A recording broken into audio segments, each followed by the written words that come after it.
Thank you, Chairman. Thank you all for being here, and thank you for your testimonies. Mr. Adams, in 1991, you pleaded guilty to 2 counts of withholding information from Congress regarding your involvement in the Iran-Contra affair, for which you were later pardoned by President George H.W. Bush.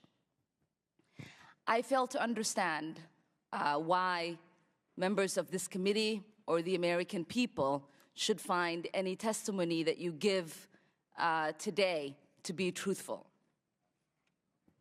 If I can respond to that. It wasn't a question. That was not a question.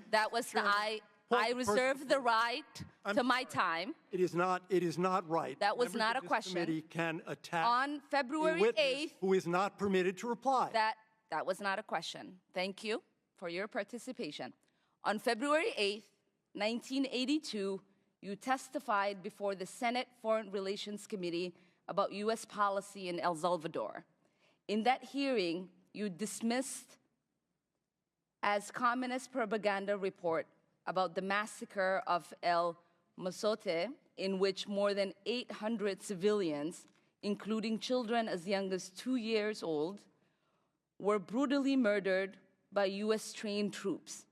During that massacre, some of those troops bragged about raping a 12-year-old girl before they killed them. Girls before they killed them. You later said that the U.S. policy in El Salvador was a fabulous achievement. Yes or no, do you still think so? From the day that President Duarte was elected in a free election to this day, El Salvador has been a democracy. That's a fabulous achievement. Yes or no, do you think that massacre was a fabulous achievement that happened under our watch? That is a ridiculous question, and I yes or no? No. I will take that as a yes. I am not going to respond to that kind of personal attack, which is not a question.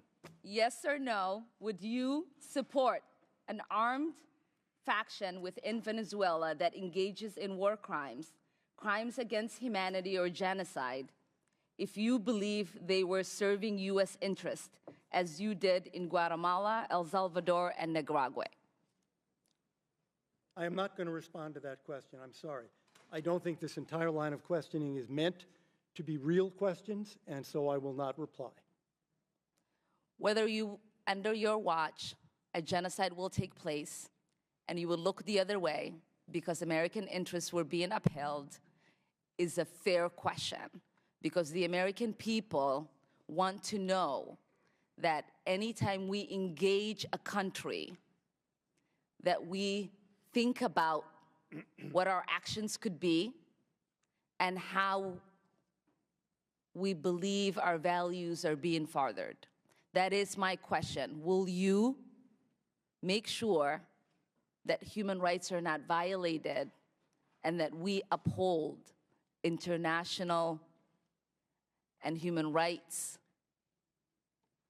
I suppose there is a question in there, and the answer is that the entire thrust of American policy in Venezuela is to support the Venezuelan people's effort to restore democracy to their country. That's our policy. I don't think anybody disputes that. The question I had for you is that does the interest of the United States include protecting human rights and include protecting people against genocide? That is always the position of the United States. Thank you. I yield back my time.